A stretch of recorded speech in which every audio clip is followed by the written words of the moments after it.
ദൈവനാമത്തിന് മഹത്വം ഉണ്ടാകട്ടെ. ഇന്ന് രാത്രിയിലും കർത്താവിൻ്റെ വിലയേറിയ സന്നിധിയിൽ നമുക്ക് ഒരുമിച്ച് ചേർന്ന് വരുവാൻ ദൈവം നൽകിയ സാവകാശത്തെ ഓർത്ത് ദൈവത്തെ സ്തുതിക്കുന്നു. എന്താണ് മഹാനിയോഗം എന്ന പാഠത്തെ അധികരിച്ചുള്ളതായ സത്യങ്ങളാണല്ലോ കഴിഞ്ഞ ക്ലാസ്സുകളിൽ നാം ധ്യാനിക്കുവാൻ ഇടയായിട്ട് തീർന്നത്. അതിൽ 5 കാര്യങ്ങൾ നമ്മൾ കഴിഞ്ഞ ദിവസങ്ങളിൽ ധ്യാനിക്കാനിടയായിട്ട് തീർന്നു. 5-ാമത്തെ കാര്യം കുറച്ച് വിശദമായിട്ടും കഴിഞ്ഞ ദിവസങ്ങളിൽ നമ്മൾ ഓർത്ത് വരികയായിരുന്നു.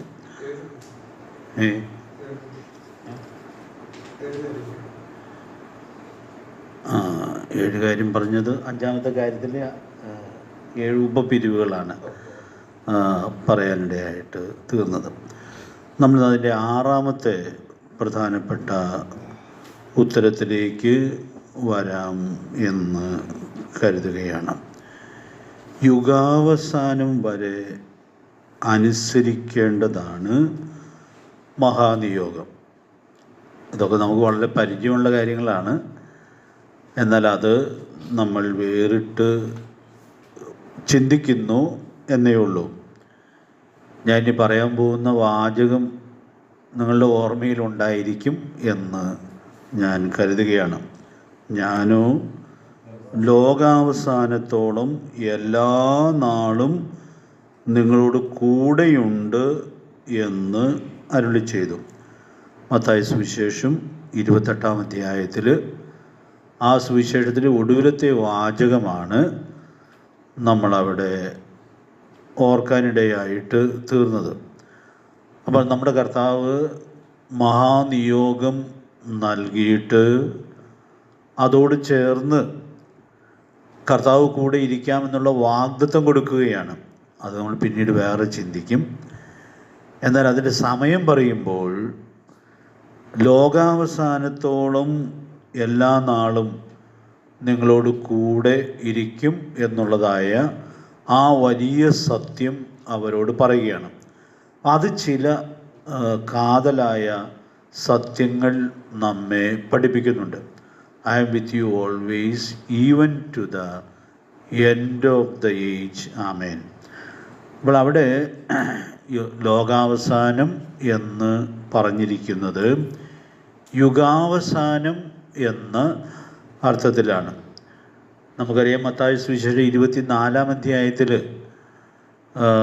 ഒരു ചോദ്യം കർത്താവിനോട് ചോദിക്കുന്നുണ്ട് ശിഷ്യന്മാർ. നിൻ്റെ വരവിനും ലോകാവസാനത്തിനുമുള്ള അടയാളം എന്താണ് എന്ന് ചോദിക്കുന്നുണ്ട്. അപ്പോൾ അവിടെ കർത്താവ് അതിൻ്റെ അടയാളങ്ങൾ പറയുന്ന അതിൻ്റെ വിശദീകരണം നമ്മൾ കാണുകയാണ്. പക്ഷെ അവിടെയും ലോകാവസാനം എന്നുള്ളതല്ല, പിന്നെയോ യുഗാവസാനം എന്നുള്ളതാണ് നമുക്ക് അവിടെ ഉൾക്കൊള്ളാനായിട്ട് സാധിക്കുന്നത്. നമുക്കറിയാം, തിരുവെഴുത്തുകൾ നമ്മൾ യുഗപരമായി വിഭജിച്ചാണ് പഠിക്കുന്നത്. അങ്ങനെ പഠിച്ചാലേ അതിൻ്റെ കൃത്യമായ സത്യങ്ങൾ നമുക്ക് ഉൾക്കൊള്ളുവാനായിട്ട് സാധിക്കുകയുള്ളൂ. നമ്മുടെ കർത്താവ് പ്രസംഗം തുടങ്ങിയപ്പോൾ പറഞ്ഞ കാര്യം, കാലം തികഞ്ഞു, ദൈവരാജ്യം സമീപിച്ചിരിക്കാൻ മാനസാന്തരപ്പെട്ട സുവിശേഷത്തിൽ വിശ്വസിപ്പീൻ. അപ്പോൾ അവിടെ ഒരു കാലത്തിൻ്റെ, ഒരു യുഗത്തിൻ്റെ അന്ത്യത്തിലാണ് കർത്താവ് നിന്ന് ആ വാക്കുകൾ പറയുന്നത്. ന്യായപ്രമാണ കാലഘട്ടത്തിൻ്റെ ഒടുവിലത്തെ സന്ദർഭത്തിൽ നിന്നുകൊണ്ട് കർത്താവ് ആ വലിയ സത്യം ഓർപ്പിക്കുന്നു എന്നുള്ളത് നമ്മൾ കാണുകയാണ്. അപ്പോൾ പിന്നീട് ആരംഭിച്ചതായ കൃപായുഗത്തിൻ്റെ ആ അന്ത്യം എന്നുള്ളതായ അർത്ഥത്തിലാണ് ഈ പ്രയോഗം നമുക്ക് ഉൾക്കൊള്ളാനായിട്ട് സാധിക്കുന്നത്. അപ്പം അതുകൊണ്ട് നമ്മളിപ്പോൾ ഇവിടെ അത് ഓർക്കാനിടയായിട്ട് തീരുന്നത്, നമ്മുടെ കർത്താവ് നൽകിയതായ ഈ മഹാനിയോഗം എന്നുവരെ അനുസരിക്കണം എന്നുള്ളതിൻ്റെ ഉത്തരം ഇവിടെ നിന്ന് നമുക്ക് ഉൾക്കൊള്ളാനായിട്ട് സാധിക്കും. നമ്മുടെ കർത്താവിൻ്റെ വീണ്ടും വരവ് വരെയാണ് ഈ നിയോഗം കൃത്യമായി അനുസരിക്കേണ്ടിയിരിക്കുന്നത്. അതുകൊണ്ട് പ്രിയപ്പെട്ടവരെ, ഈ വലിയ സത്യം എല്ലാ ഗൗരവത്തിലും സൂക്ഷിക്കാനായിട്ട് സാധിക്കട്ടെ. ഞാനിത് പറയുന്നതിനൊരു പ്രധാനപ്പെട്ട കാരണമുണ്ട്. കർത്താവ് ഈ മഹാനിയോഗം നൽകി അപ്പോസ്തലന്മാർ ആ പ്രവർത്തനം ആരംഭിക്കുന്ന കാലഘട്ടത്തിൽ ക്രിസ്തീയ ഗോളത്തിൽ ഇന്ന് കാണുന്നതായ കാര്യങ്ങളോ ഒന്നും ഇല്ലാത്തൊരു കാലഘട്ടമാണ്. അപ്പോൾ അവിടെയാണ് ഇത് ആരംഭിക്കുവാനിടയായിട്ട് തീരുന്നത്. ഇപ്പോൾ ആളുകൾ മഹാനിയോഗത്തിൽ നിന്ന് വ്യതിചലിക്കുന്നത് അന്നില്ലാത്ത ഒത്തിരി കാര്യങ്ങൾ ഇപ്പോൾ ഇന്ന് ഉണ്ട്. ക്രിസ്തീയ ഗോളത്തിൽ അങ്ങനെയുള്ള ധാരാളം സംവിധാനങ്ങളെ നമുക്കിപ്പോൾ കാണാനായിട്ട് സാധിക്കുന്നുണ്ട്. അപ്പോൾ ഈ സംവിധാനങ്ങൾ വർദ്ധിക്കും തോറും ഈ നിയോഗ നിർവഹണം ആ സംവിധാനത്തിൻ്റെ ക്രമീകരണത്തിൽ പോകുന്നു എന്നുള്ളതാണ് ഈ കാലഘട്ടത്തിൻ്റെ വ്യത്യസ്തതയായി നമുക്ക് ഉൾക്കൊള്ളാനായിട്ട് സാധിക്കുന്നത്. പ്രിയപ്പെട്ടവരെ, നമ്മുടെ കർത്താവ് നൽകിയ മഹാനിയോഗം നമ്മുടെ കർത്താവ് വരുന്നത് വരെ അതേ നിലയിൽ തുടരേണ്ടിയതാണ് എന്നുള്ളതായ വലിയ സത്യം നമുക്കിവിടെ ഉൾക്കൊള്ളാനായിട്ട് സാധിക്കുകയാണ്. അപ്പോൾ അന്നത്തെ പോലെയല്ല ഇന്നത്തെ കാലം എന്ന് പറഞ്ഞ് ഈ വലിയ ഉത്തരവാദിത്വത്തിൽ നിന്ന് നമ്മൾ വ്യതിചലിക്കാൻ പാടില്ല എന്നുള്ളതായ സുപ്രധാനമായ സത്യം നമുക്കിവിടെ ഉൾക്കൊള്ളാനായിട്ട് സാധിക്കുകയാണ്. അപ്പോൾ ഞാൻ ഓർപ്പിക്കാനായിട്ട് ആഗ്രഹിക്കുന്ന ഈ കാര്യം, കർത്താവ് നൽകിയതായ ഈ മഹാനിയോഗം അതിൻ്റെ എല്ലാ ലാളിത്യത്തിലും കൃത്യതയിലും ഇന്നും അനുസരിക്കാനായിട്ട് സാധിക്കും. അപ്പം അതുകൊണ്ട് അതാണ് കർത്താവ് തൻ്റെ മക്കളിൽ നിന്ന് ഇന്ന് ആഗ്രഹിക്കുന്നത്. അതുകൊണ്ട് ആ വലിയ സത്യം എല്ലാ ഗൗരവത്തിലും ഉൾക്കൊള്ളത്തക്കവണ്ണം ദൈവാത്മാവ് നമുക്ക് കൃപ നൽകട്ടെ. ഒരു ഉദാഹരണം പറഞ്ഞാൽ, മഹാനിയോഗത്തിൽ കർത്താവ് പറഞ്ഞു, ഞാൻ നിങ്ങളോട് കൽപ്പിച്ചതൊക്കെയും പ്രമാണിപ്പാൻ തക്കവണ്ണം ഉപദേശിച്ചുകൊണ്ട് സകല ജാതികളെയും ശിഷ്യരാക്കിക്കൊള്ളുവേൻ. അപ്പോൾ അത് ഒരു സഭയോട് ചേർന്നും കർത്താവ് ഏൽപ്പിച്ച ആ ദൗത്യം പഠിപ്പിച്ച് ശിഷ്യപ്പെടുത്തുക എന്നുള്ളതായ ആ വലിയ ദൗത്യം ഏറ്റവും കൃത്യമായി ഇന്നും നിർവഹിക്കാവുന്നതാണ്, നിർവഹിക്കേണ്ടതുമാണ്. പക്ഷെ ഇന്നിപ്പോൾ പഠിപ്പിക്കുക എന്നുള്ളതിന് ബൈബിൾ പഠിപ്പിക്കാനുള്ളതായ ക്രമീകരണങ്ങളും അതിനുള്ളതായ സ്ഥാപനങ്ങളും ഒക്കെ അതിലേക്ക് ശിഷ്യത്വ പഠനം മാറിപ്പോയി എന്നുള്ളത് ഈ കാലഘട്ടത്തിൽ വ്യാപകമായി കാണുന്നതായൊരു വ്യതിചലനമാണ്. അപ്പം അതുകൊണ്ട് ദൈവത്തിൻ്റെ പരിശുദ്ധാത്മാവ് ഇവിടെ നമ്മെ പഠിപ്പിക്കുന്ന വലിയ സത്യം, കർത്താവ് നൽകിയതായ നിയോഗം അതിൻ്റെ തനിമയിൽ ഏത് കാലത്തും സൂക്ഷിക്കുവാനായിട്ട് സാധിക്കും. സൂക്ഷിക്കണം എന്നുള്ളതാണ് കർത്താവ് നമ്മിൽ നിന്നും ആഗ്രഹിക്കുന്നത്. കർത്താവ് പഠിപ്പിച്ച ശിഷ്യത്വം ഒരു സ്ഥാപനത്തിലൂടെ പഠിപ്പിച്ചെടുക്കാനായിട്ട് സാധിക്കുകയില്ല. പിന്നെയോ ശിഷ്യന്മാരായി തീർന്ന ആളുകൾ പഠിപ്പിച്ച് മറ്റുള്ളവരെ ശിഷ്യപ്പെടുത്തുക എന്നുള്ളതാണ് 1-ാം നൂറ്റാണ്ട് മുതൽ കർത്താവ് ആഗ്രഹിച്ചത്. കർത്താവിൻ്റെ വരവ് വരെ ആ അനുഗ്രഹീതമായ ക്രമീകരണം തുടരണം എന്നുള്ളതാണ് കർത്താവിൻ്റെ പദ്ധതി എന്നുള്ളതായ വലിയ സത്യം നമുക്കിവിടെ ഉൾക്കൊള്ളാനായിട്ട് സാധിക്കുകയാണ്. അപ്പം അതുകൊണ്ട് കർത്താവ് നൽകിയ ഈ നിയോഗം ഈ കാലഘട്ടത്തിൽ മുഴുവനും കൃപായുഗത്തിൽ നമുക്ക് ഏറ്റവും കൃത്യതയോടെ നിർവഹിക്കാനായിട്ട് സാധിക്കണം. അവിടെ എങ്ങനെയാണ് അത് നിർവഹിക്കേണ്ടതെന്നുള്ളതിനെക്കുറിച്ച് നമ്മൾ അങ്ങനെ ഭാരപ്പെടേണ്ട ആവശ്യമില്ല. അതിൻ്റെ നല്ല മാതൃക എവിടെയുണ്ട്? തിരുവെഴുത്തിലുണ്ട്. ഏത് പുസ്തകത്തിലുണ്ട്? അപ്പോസ്തലപ്രവൃത്തികളുടെ പുസ്തകത്തിൽ ഉണ്ട്. ആദ്യത്തെ 30 വർഷം കർത്താവിൻ്റെ മഹാനിയോഗം മുഹദാവിൽ ഏറ്റെടുത്തതായ ശിഷ്യന്മാർ ഇതെങ്ങനെ നിർവഹിച്ചു എന്നുള്ളത് വളരെ കൃത്യമായി എല്ലാ വിശദാംശങ്ങളും ദൈവാത്മാവ് നമുക്ക് രേഖപ്പെടുത്തി തന്നിരിക്കുകയാണ്. അപ്പം അതുകൊണ്ട് അത് എഴുതപ്പെട്ട തിരുവെഴുത്തായിട്ട് തന്നിരിക്കുകയാണ്. അപ്പോൾ അവിടെ ആ ചരിത്രത്തിലൂടെ നമ്മൾ കടന്നു പോകുമ്പോൾ ഈ മഹാനിയോഗം ആ മാതൃകയോടെ നിർവഹിക്കേണ്ടിയിരിക്കുന്നു എന്നുള്ള വലിയ സത്യം നമുക്കിവിടെ ഉൾക്കൊള്ളാനായിട്ട് സാധിക്കുകയാണ്. അതുകൊണ്ട് പ്രിയ ദൈവമക്കളെ, നമുക്ക് തന്നിട്ടുള്ള ഈ മഹാനിയോഗത്തെ അതിൻ്റെ എല്ലാ കൃത്യതയിലും സൂക്ഷിക്കുവാൻ, നമ്മുടെ പ്രാണപ്രിയൻ്റെ പ്രത്യക്ഷത വരെ സൂക്ഷിക്കേണ്ടതിന് കർത്താവ് നമുക്ക് കൃപ നൽകട്ടെ. ഞാൻ അതിൻ്റെ വിശദാംശത്തിൽ ഒരു 1-2 വാക്യങ്ങളൊന്ന് ചേർത്ത് ഓർപ്പിക്കാം എന്ന് ആഗ്രഹിക്കുകയാണ്.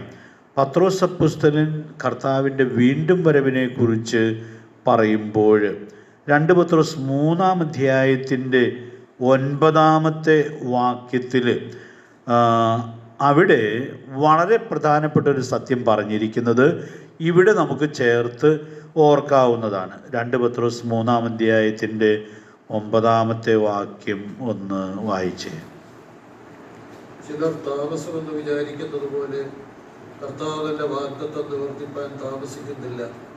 ആരും നശിച്ചു പോകാതെ എല്ലാവരും മാനസാന്തരപ്പെടുവാൻ അവൻ ഇച്ഛിച്ച് നിങ്ങളോട് ദീർഘക്ഷമ കാണിക്കുന്നതേ ഉള്ളൂ. അപ്പോൾ അവിടെ കർത്താവിൻ്റെ വരവ് താമസിക്കുന്നുണ്ടെങ്കിൽ അതിനുള്ള പ്രധാനപ്പെട്ടൊരു കാരണം ആ വാക്യത്തിൽ പറയുന്നുണ്ട്. എന്താ കാരണം? ആരും നശിച്ചു പോകാതെ മാനസാന്തരപ്പെടാനായിട്ട് ദൈവം ഇച്ഛിക്കുന്നു. അപ്പോൾ നമുക്ക് ഇങ്ങനെ പറയാനായിട്ട് സാധിക്കും, കർത്താവിൻ്റെ വീണ്ടും വരവ് താമസിക്കുന്നത് ചിലർ കൂടി രക്ഷിക്കപ്പെടാനുണ്ട് എന്നുള്ളത് കൊണ്ടാണ്. അപ്പം അതുകൊണ്ട് ഞാൻ ഇവിടുന്ന് ഓർപ്പിക്കാനായിട്ട് ആഗ്രഹിക്കുന്ന കാര്യം, ചിലർ കൂടി രക്ഷിക്കപ്പെടണമെങ്കിൽ എന്ത് ചെയ്യണം? ഈ മഹാനിയോഗം വളരെ കൃത്യമായിട്ട് നിർവഹിക്കണം. അപ്പോൾ അവിടെ പത്രോസ് അപ്പോസ്തലൻ ഈ മഹാനിയോഗം മുഹദാബിൽ കേട്ടതായ പത്രോസ് അപ്പോസ്തലൻ ഓർപ്പിക്കുകയാണ്. ഈ വാക്കുകളൊക്കെ എഴുതുമ്പോൾ ഈ കർത്താവ് പറഞ്ഞ വാക്കുകളുമൊക്കെ പത്രോസ് അപ്പോസ്തലൻ്റെ മനസ്സിൽ കാണുമായിരിക്കും എന്ന് ഞാൻ കരുതുകയാണ്. നിങ്ങൾ ഭൂലോകത്തിൽ എല്ലായിടത്തും പോയി സകല സൃഷ്ടിയോട് സുവിശേഷം പ്രസംഗിക്കണം, പിന്നെ വിശ്വസിക്കുകയും സ്നാനമേൽക്കുകയും ചെയ്യുന്നവൻ രക്ഷിക്കപ്പെടും. അപ്പോൾ അവിടെ ആ കാര്യങ്ങൾ, ആ വാക്കുകളൊക്കെ കേട്ടത് പത്രോസ് അപ്പോസ്തലൻ്റെ ഓർമ്മയിലുണ്ടായിരിക്കും എന്ന് കരുതുകയാണ്. അപ്പം അതുകൊണ്ട് പ്രിയപ്പെട്ടവരെ, ഞാനിവിടെ ഓർപ്പിക്കാനായിട്ട് ആഗ്രഹിക്കുന്ന ഈ കാര്യം, കർത്താവിൻ്റെ വരവൊക്കെ അടുത്തു, ഇനിയിപ്പോൾ സുവിശേഷമൊന്നും പ്രസംഗിക്കേണ്ട ആവശ്യമില്ല എന്ന് നമ്മൾ ആരും വിചാരിക്കാൻ പാടില്ല. അങ്ങനെ വളരെ തെറ്റായ ധാരണ പരമാർത്ഥമായി പോലും നമ്മുടെയൊക്കെ മനസ്സിൽ വന്നു പോകുന്നതിനുള്ളതായ സാധ്യതയുണ്ട്. അപ്പോൾ അങ്ങനെ അതിൽ നമ്മൾ പെട്ടുപോകാതെ വണ്ണം നമ്മുടെ കർത്താവ് തന്നിട്ടുള്ളതായ ഈ മഹാനിയോഗം അതിൻ്റെ എല്ലാ വിശ്വസ്തതയിലും കൃത്യതയിലും ഇന്ന് നിർവഹിക്കാനായിട്ട് സാധിക്കണം. പാപബോധം ആത്മാവ് നൽകുകയും ആത്മാക്കളെ കർത്താവിലേക്ക് ആകർഷിക്കുകയും ചെയ്യുന്നതായ ആ വലിയ പദ്ധതി എന്നും തുടർന്നു കൊണ്ടിരിക്കുന്നു എന്നുള്ളതായ വലിയ സത്യം നമുക്കിവിടെ ഉൾക്കൊള്ളാനായിട്ട് സാധിക്കട്ടെ. അപ്പോൾ നമ്മുടെ കർത്താവ് വരാൻ അടുത്തിരിക്കുന്നു എന്നുള്ളതായ കാര്യം മനസ്സിലാക്കുമ്പോഴും ആ വരവിനെ ബന്ധപ്പെടുത്താനായിട്ട് പല കാര്യങ്ങൾ ചെയ്യാം. അങ്ങനെ ഒരു വാക്ക് പത്രോസ് അപ്പോസ്തലൻ ഉപയോഗിക്കുന്നുണ്ടല്ലോ. ആ വരവിനെ നമുക്ക് പല നിലയിൽ ബന്ധപ്പെടുത്താനായിട്ട് സാധിക്കും. അപ്പോൾ ബന്ധപ്പെടുത്താനായിട്ട് സാധിക്കുന്നതിൻ്റെ വളരെ പ്രധാനപ്പെട്ട ഒരു ഘടകം അവിടെ പറയുന്നത്, നമ്മൾ എത്ര വിശുദ്ധ ജീവനവും ഭക്തിയും ഉള്ളവർ ആയിരിക്കും. കാരണം അവനിൽ ഈ പ്രത്യാശയുള്ളവനെല്ലാം എങ്ങനെ ജീവിക്കും? അവൻ നിർമ്മലനായിരിക്കുന്നവരെ തന്നെ നിർമ്മലീകരിച്ച് ജീവിക്കും. അപ്പോൾ അങ്ങനെ നിർമ്മലീകരിച്ച ഒരാൾ ജീവിക്കുമ്പോൾ ആ വിശുദ്ധ ജീവിതം കൊണ്ട് എന്തിനെ ബന്ധപ്പെടുത്തുകയാണ്? നമ്മുടെ കർത്താവിൻ്റെ വരവിനെ നമുക്ക് ജീവിതം കൊണ്ട് ബന്ധപ്പെടുത്താനായിട്ട് സാധിക്കുകയാണ്. അപ്പോൾ നമ്മൾ ചില കാര്യങ്ങളൊക്കെ ഭക്തികേടും പ്രപഞ്ചമോഹങ്ങളും ഒക്കെ വർജിച്ച് ജീവിക്കുകയാണ്.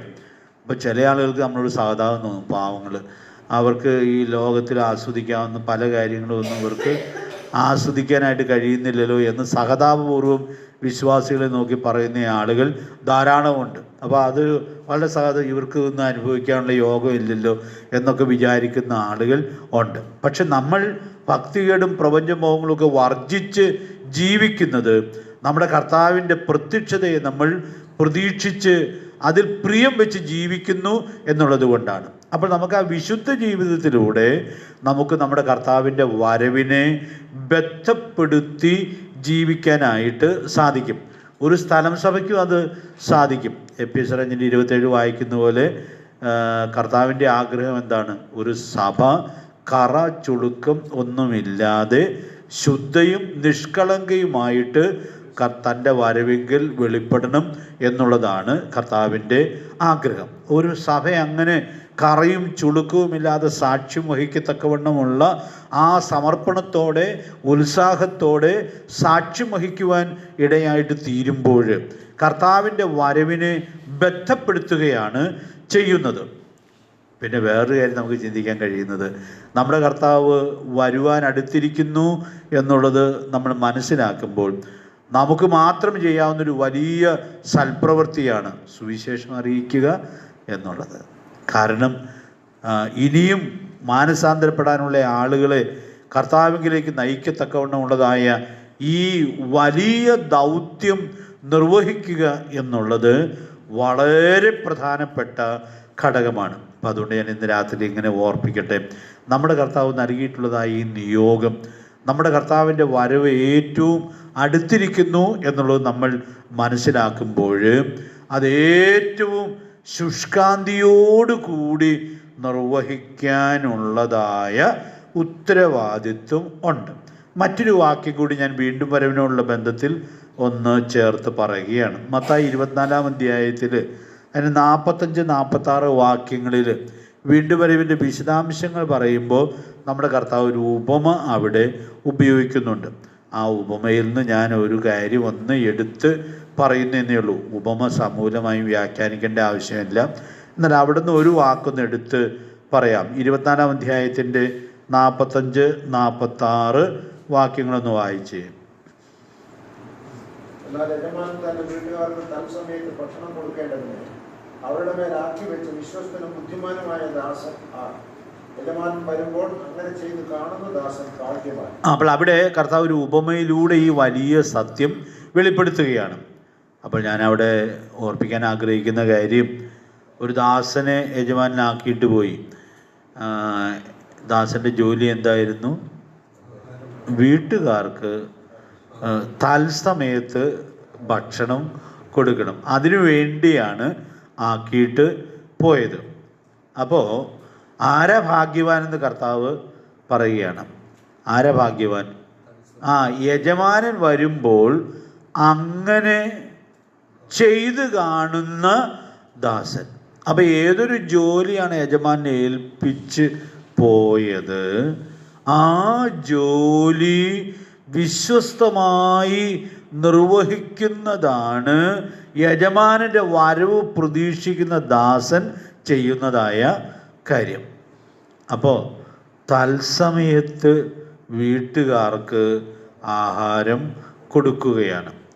അപ്പോൾ നമുക്കറിയാം, ഇന്ന് ദൈവസഭയിൽ ഏറ്റവും പ്രധാനപ്പെട്ടതായ ശുശ്രൂഷ എന്നുള്ളത്, ഉത്തരവാദിത്വം എന്നുള്ളത് ദൈവജനത്തിന് വേണ്ടുന്ന ആത്മീക ആഹാരം കൊടുക്കുക എന്നുള്ളതാണ്.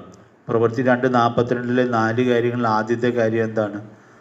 അവർ അപ്പോസ്തലന്മാരുടെ ഉപദേശം കേട്ടു.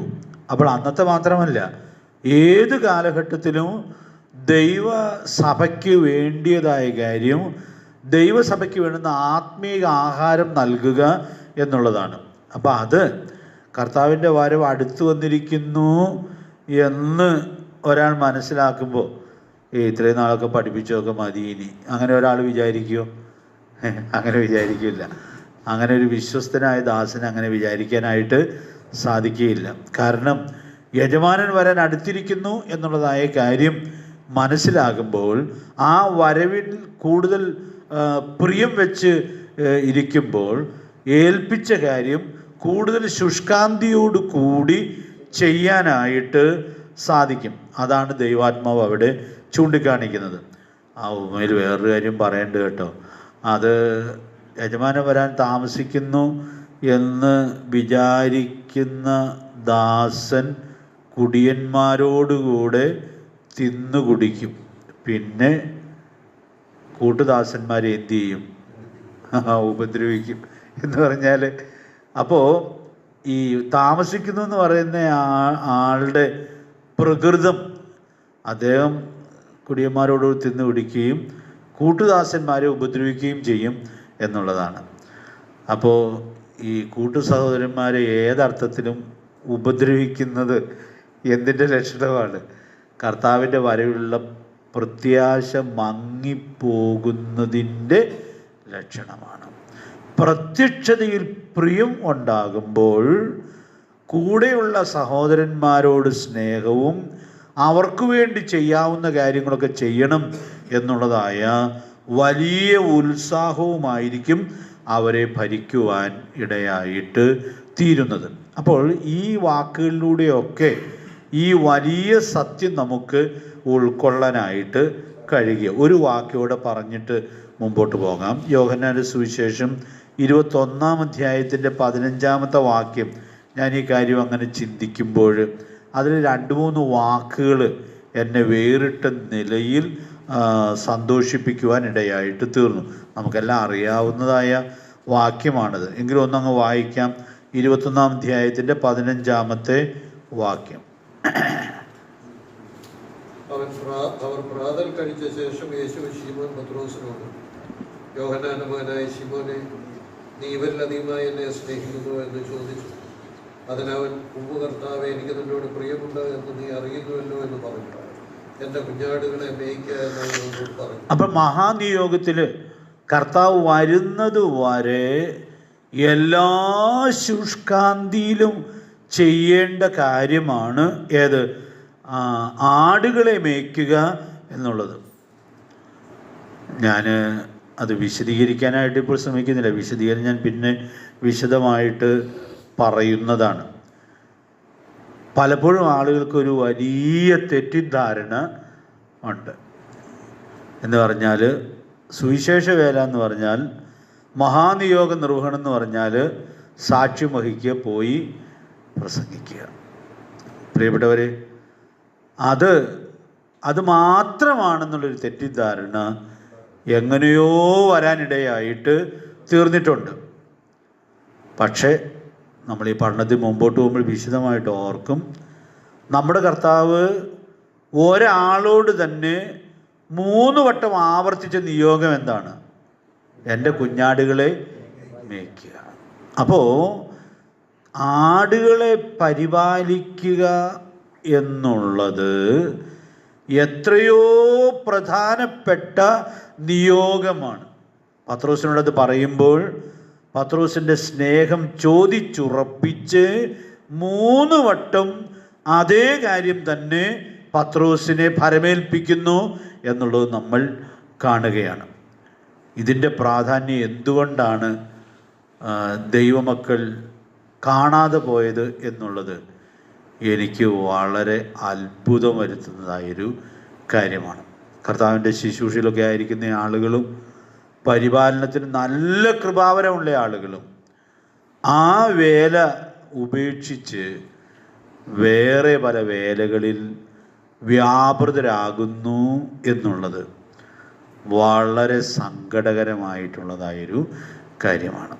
കാരണം ഈ വേലയിൽ അങ്ങനെ ഒത്തിരി ലോകപ്രകാരമുള്ള ആദരവൊക്കെ കിട്ടാൻ വളരെ പ്രയാസമാണ്. ഒത്തിരി ഞെരുക്കങ്ങളൊക്കെ ഉള്ള വേലയായിട്ടാണ് ഇരിക്കുന്നത്. അതുകൊണ്ട് അത് ഏറ്റെടുക്കാനുള്ളൊരു വിമുഖത വ്യാപകമായി ദൈവജനത്തിൻ്റെ നടുവിലും പലപ്പോഴും കാണാറുണ്ട്.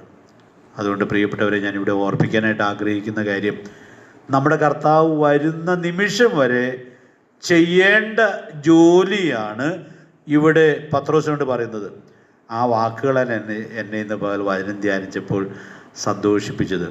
എൻ്റെ കുഞ്ഞാടുകളെ മേയ്ക്കുക. അപ്പോൾ നമ്മുടെ കർത്താവ് ഈ കുഞ്ഞാടെന്നൊക്കെ പറഞ്ഞത് ആരെ ഉദ്ദേശിച്ചാണ്? തൻ്റെ രക്തത്തിൻ്റെ സമ്പാദ്യമായിട്ടുള്ളതായ സഭാംഗങ്ങളെ ഉദ്ദേശിച്ചാണ്. എന്ത് വാത്സല്യമാണ് ആ വാക്കുകളിൽ തുളുമ്പി നിൽക്കുന്നതായിട്ട് നമ്മൾ കാണുന്നത്. കർത്താവിൻ്റെ സഭയുടെ ആളുകളോട്, അംഗങ്ങളോട് വലിയ വാത്സല്യമുണ്ട്. കാരണം അവർക്ക് വേണ്ടി തൻ്റെ രക്തം വില കൊടുത്താണ് അവരെ വാങ്ങിയത്. അപ്പം അതുകൊണ്ട് കർത്താവിൻ്റെ ജീവനായ രക്തം വില കൊടുത്ത് വാങ്ങിയ ആളുകളോട് കർത്താവിനുള്ള സ്നേഹം എന്ന് പറയുന്നത് ജീവന് തുല്യമായിട്ടുള്ളതായ സ്നേഹമാണ്. അപ്പം അതുകൊണ്ട് കർത്താവ് ഈ വാക്ക് പത്രോസിനോട് പറയുമ്പോൾ ആ സ്നേഹമെല്ലാം അതിൽ നിറഞ്ഞു നിൽക്കുന്നുണ്ട്. എൻ്റെ കുഞ്ഞാടുകളെ മേയ്ക്കുക. കുഞ്ഞാടുകൾക്ക് വേണ്ടുന്ന മേച്ചിൽ കിട്ടാതെ പോയാൽ, അവർക്ക് വേണ്ടുന്ന പോഷണം കിട്ടാതെ പോയാൽ അത് എത്രയോ വേദനിപ്പിക്കുന്നതായ, ആടുകളുടെ ഉടമസ്ഥനെ വേദനിപ്പിക്കുന്നതായൊരു ഘടകമായിരിക്കും. അതുകൊണ്ട് പ്രിയപ്പെട്ടവരെ, ഈ വലിയ ഉൾക്കാഴ്ച നമുക്ക് ഏറ്റെടുക്കാനായിട്ട് സാധിക്കേണ്ടിയിരിക്കുന്നു. അതുകൊണ്ട് നന്നായിട്ട് ഇടയ ശുശ്രൂഷ ചെയ്ത ആളുകളുമൊക്കെ സഭാംഗങ്ങളെ അവരാരെ പരിപാലിച്ചോ അവരോട് ഈ സ്നേഹത്തോടും വാത്സല്യത്തോടും കൂടിയാണ് പെരുമാറുവാനിടയായിട്ട് തീർന്നിട്ടുള്ളത്. എടുത്തു വായിക്കുന്നില്ല. തെസ്സലോനിക്ക ലേഖനത്തിൽ പൗലോസ് പറയുന്നുണ്ട്, ഒരമ്മ ഓമനിക്കുന്നത് പോലെയാണ് ഞങ്ങൾ നിങ്ങളെ ഓമനിച്ചത് എന്ന് പറഞ്ഞാൽ എന്തോ ഒരു സ്നേഹമാണ് അവർക്ക് പകർന്നു കൊടുക്കുവാൻ ഇടയായിട്ട് തീർന്നത് എന്നുള്ളതായ കാര്യം നമുക്കിവിടെ ഉൾക്കൊള്ളാനായിട്ട് സാധിക്കുകയാണ്. അത് എന്നുവരെ ചെയ്യണം? നമ്മുടെ കർത്താവ് വരുന്നത് വരെ ചെയ്യണം. ഒടുവിലത്തെ നിമിഷം വരെ ചെയ്യണം. ആടുകൾക്ക് ആഹാരം കൊടുക്കുന്ന ജോലി എന്ന് പറയുന്നത് നമ്മുടെ കർത്താവ് വരുമ്പോൾ അങ്ങനെ ചെയ്തു കാണുന്നതാണ് യജമാനന് പ്രസാദം. അതുകൊണ്ട് പ്രിയപ്പെട്ടവരെ, ഞാനിവിടെ ഓർപ്പിക്കാനായിട്ട് ആഗ്രഹിക്കുന്ന കാര്യം, സഭാകാലഘട്ടത്തിൻ്റെ ഏറ്റവും ഒടുവിലത്തെ സമയം വരെ എല്ലാ കൃത്യതയിലും ശുഷ്കാന്തിയിലും നിർവഹിക്കേണ്ടുന്ന ശുശ്രൂഷയായിട്ടാണ് മഹാനിയോഗം ഇരിക്കുന്നത്.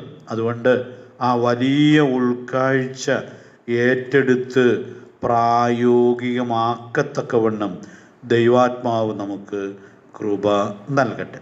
ഏഴാമത്തെ കാര്യം കൂടി ഞാൻ ഇന്ന് രാത്രിയിൽ ഓർപ്പിക്കുകയാണ്. എന്താണ് മഹാനിയോഗം?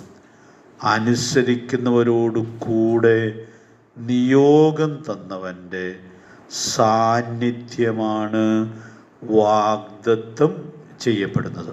അപ്പോൾ ഈ നിയോഗം അനുസരിക്കുന്നവരോട് കൂടെ കർത്താവ് നിയോഗം തന്നവൻ തൻ്റെ സാന്നിധ്യം വാഗ്ദത്തം ചെയ്യുകയാണ്.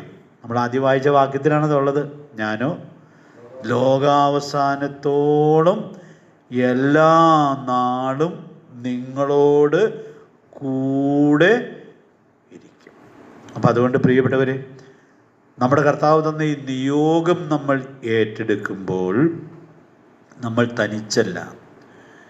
പിന്നെയോ നിയോഗം തന്നവൻ നമ്മോട് കൂടെ ഉണ്ട്.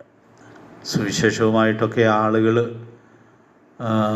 ആരോരുമില്ലെന്ന് തോന്നുന്ന ദേശങ്ങളിലേക്കുമൊക്കെ പോകാനിടയായിട്ട് തീർന്നപ്പോഴും അതിന് പ്രചോദനമായിരുന്നത് അവിടെ ആരും ഉണ്ടായിട്ടല്ല, പിന്നെ അവിടെ കർത്താവ് കൂടെ പോരാം എന്ന് വാഗ്ദത്തം കൊടുത്തിട്ടുണ്ട്. ഇപ്പോൾ കർത്താവ് ഒരു സ്ഥലത്തേക്ക് പോകാൻ പറഞ്ഞു പോയാൽ അവിടെ കൂടെ ആളുണ്ടാകുമോ, കൂട്ടായ്മയ്ക്കൊക്കെ ആളുണ്ടാവുമോ എന്നുള്ളതിനെക്കുറിച്ചൊന്നും അങ്ങനെ ആകുലപ്പെടാനോ വിചാരപ്പെടാനോ ആവശ്യമില്ല. ആ വലിയ സത്യം നമുക്കിവിടെ ഉൾക്കൊള്ളാനായിട്ട് സാധിക്കുകയാണ്. അപ്പോൾ ഇങ്ങനെ കർത്താവ് കൂടെ ഇരിക്കാം എന്ന് എന്തുകൊണ്ടാണ് വാഗ്ദാനം ചെയ്യുവാൻ ഇടയായിട്ട് തീർന്നത്? ലൂക്കോസ് വിശേഷകൻ മഹാനിയോഗം ത്തെക്കുറിച്ചുള്ളതായ വിശദീകരണങ്ങൾ പറയുമ്പോൾ, അതിൻ്റെ പശ്ചാത്തലം വിശദീകരിക്കുമ്പോൾ ഇതിൻ്റെ ഒരു കാരണം നമുക്ക് കണ്ടെത്താനായിട്ട് സാധിക്കുന്നുണ്ട്. ലൂക്കോസ് വിശേഷം 24-ാം അധ്യായത്തിൻ്റെ 37-ാമത്തെ വാക്യം ഒന്ന് വായിച്ചോളൂ. അവർ അവർ ഞെട്ടി ഭയപ്പെട്ടു, ഒരു ഭൂതത്തെ കാണുന്നു എന്ന് അവർക്ക് തോന്നി. അപ്പോൾ അവിടെ നാം കാണുന്നൊരു കാര്യം, ലൂക്കോസ് സുവിശേഷത്തിൽ ഇനി മഹാനിയോഗം അവർക്ക് കൊടുക്കാനായിട്ട് പോവുകയാണ്. അപ്പോൾ കർത്താവ് അവർക്ക് പ്രത്യക്ഷപ്പെടുമ്പോൾ അവിടെ ഉപയോഗിച്ചിരിക്കുന്ന വാക്കുകൾ നിങ്ങൾ ശ്രദ്ധിച്ചു. അവർ ഞെട്ടി ഭയപ്പെട്ടു, ഒരു ഭൂതത്തെ കാണുന്നു എന്ന് അവർക്ക് തോന്നി. 36-ാമത്തെ വാക്യം നമ്മൾ നോക്കുമ്പോൾ നമ്മുടെ കർത്താവ് അവരുടെ നടുവിൽ നിന്ന് നിങ്ങൾക്ക് സമാധാനം എന്നാണ് പറഞ്ഞത്. അപ്പം നമ്മുടെ കർത്താവ് അവരുടെ നടുവിൽ നിന്ന് നിങ്ങൾക്ക് സമാധാനം എന്ന് പറയുമ്പോൾ ഈ ഞെട്ടി ഭയപ്പെടേണ്ട കാര്യമുണ്ടോ? ശരിക്കും എന്തൊരു ആശ്വാസമാണതല്ലേ.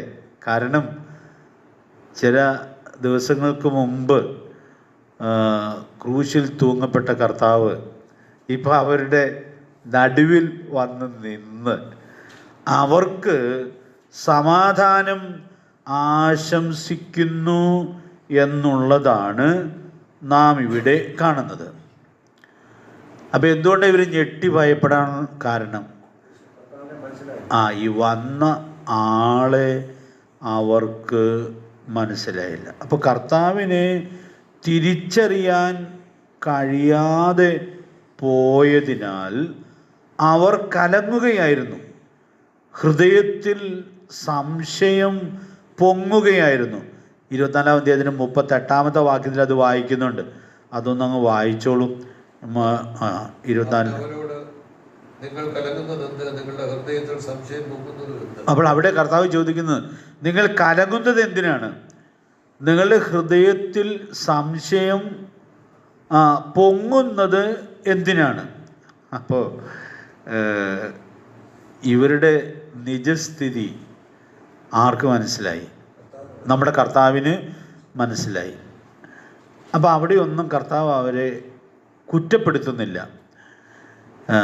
കാരണം ഇവർക്കുണ്ടായ ഭയവും ആ ഞെട്ടലും ഒക്കെ കർത്താവിന് വളരെ കൃത്യമായിട്ടും മനസ്സിലായി. എനിക്ക് കഴിഞ്ഞ ദിവസം ഈ വേദഭാഗം വായിച്ചപ്പോൾ ഉണ്ടായൊരു അത്ഭുതം. 39-ാമത്തെ വാക്യത്തിൽ അവരെ ഒട്ടും കുറ്റപ്പെടുത്താതെ കർത്താവ് ഒരു കാര്യം ചെയ്യുന്നുണ്ട്. കർത്താവ് കൈയും കാലും അവരെ കാണിച്ചു. എന്നിട്ട് അവരോട് പറഞ്ഞു, നോക്കി അറിയാൻ പറഞ്ഞു, അല്ലേ? അതിന് അതെ. അപ്പോൾ നമ്മുടെ കർത്താവ് എന്തോ ഒരാർദ്രതയോടുകൂടിയാണ് ഈ ഞെട്ടി ഭയപ്പെട്ടിരിക്കുന്ന തൻ്റെ പ്രിയ ശിഷ്യന്മാരെ ധൈര്യപ്പെടുത്തുന്നത്. അപ്പോൾ എന്തിനാ ഈ കൈയും കാലും ഒക്കെ നോക്കിക്കോളാൻ പറഞ്ഞത്? നമുക്ക് ആൾ മാറിപ്പോകേണ്ട ആവശ്യമില്ല. അപ്പം അതുകൊണ്ട് കർത്താവാണ് അവരുടെ നടുവിൽ നിന്ന് നിങ്ങൾക്ക് സമാധാനം എന്ന് പറഞ്ഞത് എന്നുള്ളത് കർത്താവാണെന്ന് തിരിച്ചറിഞ്ഞാൽ ഇവരുടെ എല്ലാ ഭയവും മാറും.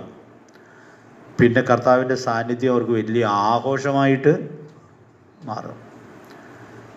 പ്രിയപ്പെട്ടവരെ, അപ്പം നമ്മുടെ കർത്താവ് എന്തോ ഒരു ആർദ്രതയോടു കൂടിയാണ്, എത്ര വലിയ സ്നേഹത്തോടു കൂടിയാണ് കർത്താവാണ് അവരുടെ നടുവിൽ വന്ന് നിൽക്കുന്നത് എന്നുള്ളതായ കാര്യം അവരെ പറഞ്ഞ് ഉറപ്പിക്കുന്നതായി നമ്മൾ കാണുന്നത്.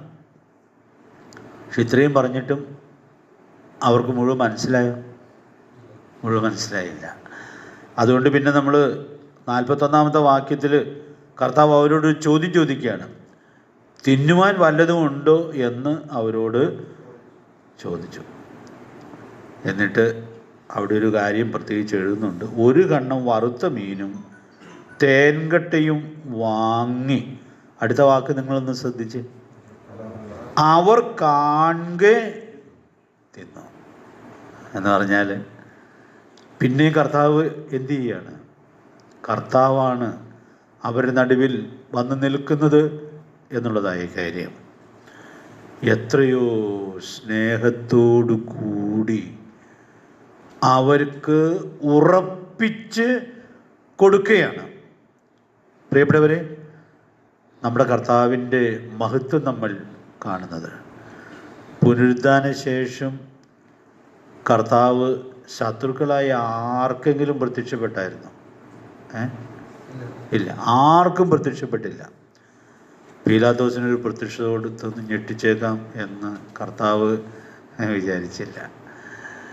വേറെ ആർക്കും പ്രത്യക്ഷത അങ്ങനെയുള്ളവർക്ക് ആർക്കും കൊടുത്തില്ല. മഹാപുരോഹിതൻ്റെയൊക്കെ മുമ്പിൽ നിന്നൊക്കെ വിസ്തരിക്കപ്പെട്ടതല്ലേ. ഈ ഉയർത്തെഴുന്നേറ്റ ശേഷം ഒരു പ്രത്യക്ഷത അവർക്ക് ഉണ്ടായാൽ അതെത്ര അവരെ ഭയപ്പെടുത്തുവാൻ ഇടയായിട്ട് തീരും. അവർക്ക് ആർക്കും കൊടുത്തില്ല. തന്നെ സ്നേഹിക്കുന്നവർക്കാണ് കർത്താവ് പ്രത്യക്ഷനായി. കർത്താവാണെന്നുള്ളത് അവർക്ക് ഉറപ്പിച്ച് കൊടുക്കാൻ ഇടയായിട്ട് തീർന്നത്. ഞാൻ ഇന്ന് രാത്രി ഓർപ്പിക്കാനായിട്ട് ആഗ്രഹിക്കുന്നത്, ഈ മഹാനിയോഗം ഇവർക്ക് കൊടുക്കാനുള്ള പശ്ചാത്തലം കർത്താവ് ഇവിടെ ഒരുക്കുകയായിരുന്നു. ഇനി ആ മഹാനിയോഗത്തിലെ വാക്കുകൾ നമ്മൾ പിന്നീട് ചിന്തിക്കും. കാരണം ഇത്രയും കാര്യം ചെയ്തത് ഇനി അവരോട് പറയാൻ പോവുകയാണ്. നിങ്ങൾ പോകണം, ഇതിന് നിങ്ങളെ സാക്ഷികളായിട്ട് തീരണം. എന്തൊക്കെ വിഷയങ്ങൾ പ്രസംഗിക്കണം എന്നൊക്കെ പറഞ്ഞത് എവിടെയാണ്? ലൂക്കോസ് സുവിശേഷത്തിലാണ്. മർക്കോസ് സുവിശേഷത്തിൽ പോയി പ്രസംഗിക്കാനേ പറഞ്ഞോളൂ. പക്ഷേ എന്ത് പ്രസംഗിക്കണമെന്ന് പറഞ്ഞ് 4 പ്രസംഗ വിഷയം കൊടുത്തത് ലൂക്കോസ് സുവിശേഷത്തിലാണ്. അപ്പോൾ അങ്ങനെയൊക്കെ വളരെ കൃത്യമായിട്ട് ഇവർക്ക് ഈ നിയോഗം കൈമാറാനായിട്ട് കർത്താവ് ശ്രമിക്കുമ്പോൾ ഇവരെ എത്ര സ്നേഹത്തോടെ ആർദ്രതയോടെ അവരോട് ഇടപെടുന്നു എന്നുള്ളത് നമുക്കിവിടെ ഉൾക്കൊള്ളാനായിട്ട് സാധിക്കുക. അപ്പം അതുകൊണ്ട് ഈ പശ്ചാത്തലത്തിൽ ഇതിപ്പോൾ നിയോഗം കൊടുക്കാൻ പോകുമ്പോഴേ ഇവർ വല്ലാത്ത ഞെട്ടലിലും ഭയത്തിലുമാണ്. ഇനി ഇതങ്ങ് നിർവഹിക്കാനായിട്ട് തുടങ്ങുമ്പോൾ എന്തെല്ലാം പ്രതിസന്ധികളാണ് ഇവർ അഭിമുഖീകരിക്കാനായിട്ട് പോകുന്നത്. എന്തെല്ലാം പ്രതിസന്ധികളെ അവർ അഭിമുഖീകരിച്ചു എന്നുള്ളത് നമ്മൾ പ്രവൃത്തികളുടെ പുസ്തകത്തിൽ പിന്നീട് കാണുന്നുണ്ട്. അതിൻ്റെ ചരിത്രങ്ങൾ നമുക്ക് രേഖപ്പെടുത്തി തന്നിട്ടുണ്ട്. ഈ നിയോഗ നിർവഹണത്തിൻ്റെ വഴിത്താരയിൽ പൗലോസ് മരിച്ചുപോയി എന്ന് പോലും വിചാരിച്ച് ഉപേക്ഷിച്ച സന്ദർഭങ്ങൾ ഉണ്ടായിട്ടുണ്ട്. അപ്പം എന്തോരം പ്രതിസന്ധികളിലൂടെയാണ് തൻ്റെ നിയോഗം ഏറ്റെടുത്ത ദൈവത്തിൻ്റെ ദാസന്മാർ കടന്നുപോയത് എന്നുള്ളതായ കാര്യം നമുക്ക് ഉൾക്കൊള്ളുവാനായിട്ട് സാധിക്കുന്നുണ്ട്. പ്രിയപ്പെട്ടവരെ, ഇന്ന് രാത്രി ഞാൻ ഓർപ്പിക്കട്ടെ. അപ്പം നമ്മുടെ കർത്താവ് ഈ വലിയ ദൗത്യം ഏൽപ്പിക്കുമ്പോൾ ലോകാവസാനത്തോളം ഞാൻ നിങ്ങളോടുകൂടെ ഈ നിയോഗ നിർവഹണത്തിൽ ഉണ്ടായിരുന്നു കൊള്ളാം എന്നുള്ളതായ വാഗ്ദത്തം കൊടുക്കുന്നതിന് മുമ്പ് തന്നെ ഞെട്ടി ഭയപ്പെട്ടു പോയ തൻ്റെ ശിഷ്യന്മാരെ ഉറപ്പിച്ച് നിർത്തിയാണ് ഈ വലിയ ഉത്തരവാദിത്വം ഭരമേൽപ്പിക്കുവാൻ ഇടയായിട്ട് തീർന്നത്. അപ്പം ഞാനിവിടുന്ന് ഒരു വലിയ പാഠം കഴിഞ്ഞ ദിവസങ്ങൾ ഓർത്തു. ഈ നിയോഗ നിർവഹണം വിശ്വസ്തമായി നിർവഹിക്കുന്നതിൻ്റെ വഴിത്താരയിൽ നമ്മെ ചിലപ്പോൾ ഭയപ്പെടുത്തുന്ന, നമുക്ക് ചിലപ്പോൾ നിരാശ തോന്നാവുന്ന, ശുഭപ്രതീക്ഷ നഷ്ടപ്പെടാവുന്ന ചില സാഹചര്യങ്ങളൊക്കെ ചിലപ്പോൾ ഉണ്ടായി എന്ന് വരാം. പക്ഷേ നിയോഗം തന്നവൻ നമ്മുടെ കൂടെ ഉണ്ട്. അതുകൊണ്ട് പ്രിയപ്പെട്ടവരെ, നമ്മുടെ കർത്താവ് കൂടെ ഇരിക്കാം എന്ന് പറഞ്ഞാൽ ആ വാഗ്ദത്തം ഏറ്റവും കൃത്യമായിട്ട് കർത്താവ് നിവർത്തിക്കും. വാഗ്ദത്തം ചെയ്തവൻ വിശ്വസ്തനാണ്. അതുകൊണ്ട് കർത്താവ് തന്ന ഈ മഹാനിയോഗത്തിൻ്റെ വഴിത്താരയിൽ പ്രതിസന്ധികളും പ്രശ്നങ്ങളും നേരിടുമ്പോൾ കഴിഞ്ഞ 40 വർഷത്തോളം ഇടയ ശുശ്രൂഷയുടെ വഴിയിൽ ഞാനായിരുന്നപ്പോൾ കടന്നുപോയിട്ടുള്ളതായ വഴികൾ, പ്രശ്നങ്ങൾ, പ്രതിസന്ധികളുമൊക്കെ ചിലപ്പോൾ തിരിഞ്ഞു നിന്ന് ഓർക്കാറുണ്ട്. പ്രിയപ്പെട്ടവരെ, ഇവിടെ കർത്താവിൻ്റെ വാക്കുകൾ എത്രയോ ധൈര്യം നൽകുന്നതാണ്.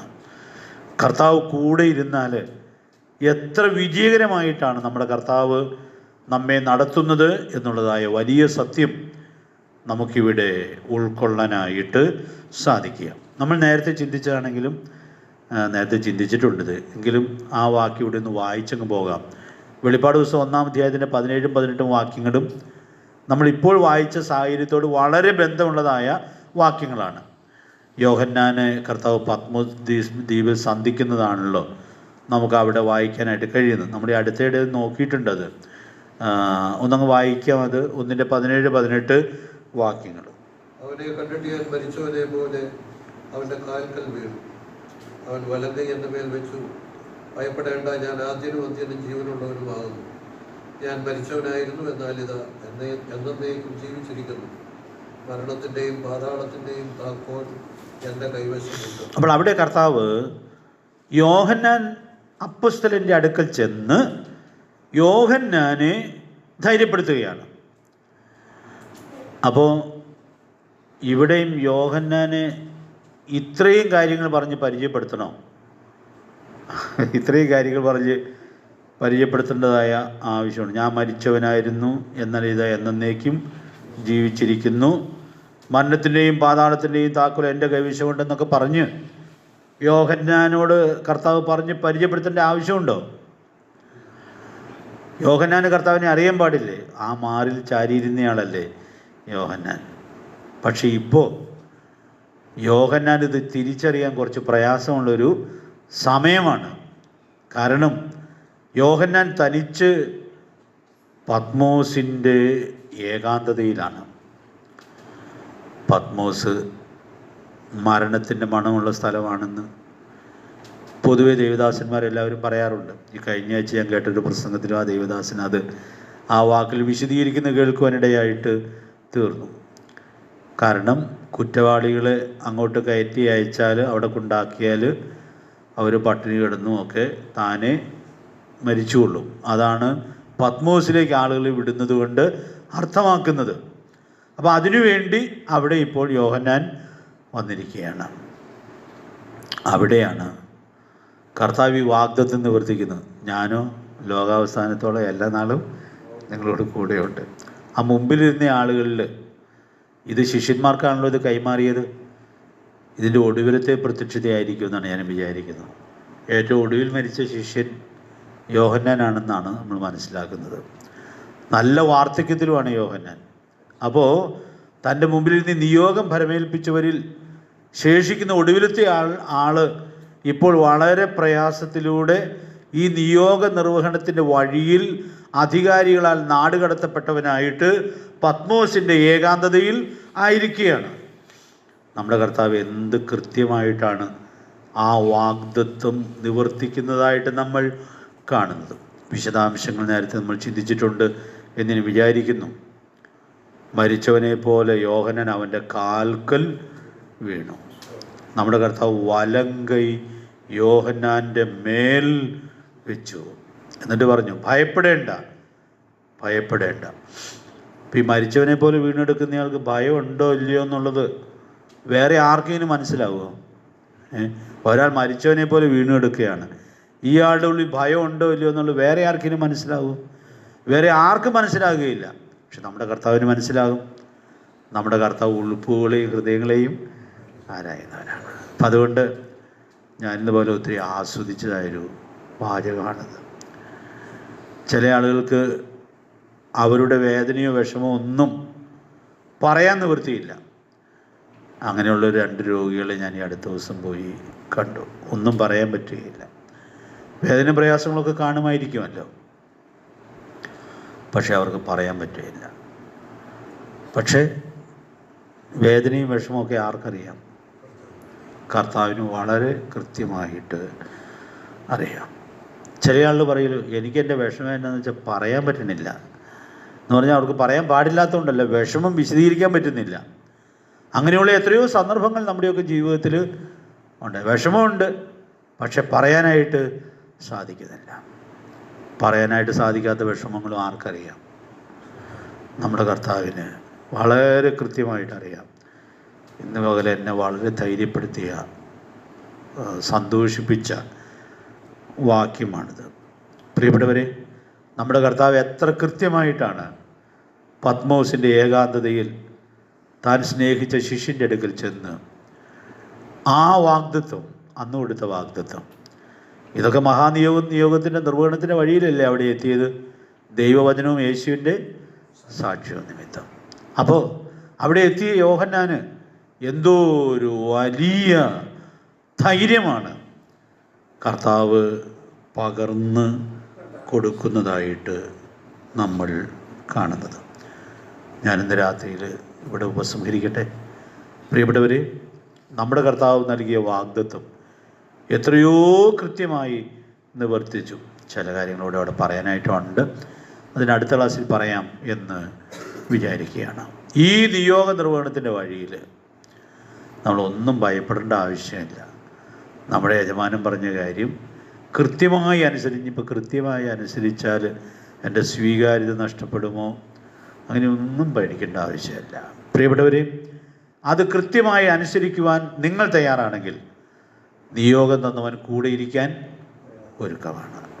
അതുകൊണ്ട് ആ വലിയ സത്യം നമുക്ക് വിശ്വസിക്കേണ്ടതുപോലെ വിശ്വസിച്ച് നമ്മുടെ പ്രാണപ്രിയനെ ഏൽപ്പിച്ചിട്ടുള്ളതായി നിയോഗം എല്ലാ കൃത്യതയിലും വിശ്വസ്തമായിട്ട് ഈ തലമുറയിൽ നിർവഹിച്ച് സാക്ഷ്യം വഹിക്കുവാൻ സ്വർഗത്തിലെ ദൈവം നമ്മെ ഒരുക്കട്ടെ. കർത്താവിൻ്റെ വിലയേറിയ നാമം വാഴ്ത്തപ്പെടണം.